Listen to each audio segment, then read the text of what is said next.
Teachers and librarians have told us that we can go anywhere in a book. How about a picture? Hi, I'm MiriamShaw. This is a quick and fun tutorial lesson using Photoshop where you add layers and then insert pictures. Students will find the picture they are not in but want to be in.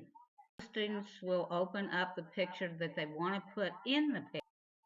On the toolbar on the left of the Photoshop window, select the rectangular marquee tool.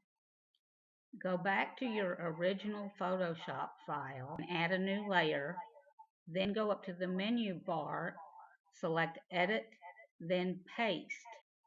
Again on the toolbar on the left of Photoshop, select the Move tool and move your picture to where you want it.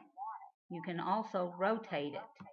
When you're done, be sure to click on the check mark on the right of the menu bar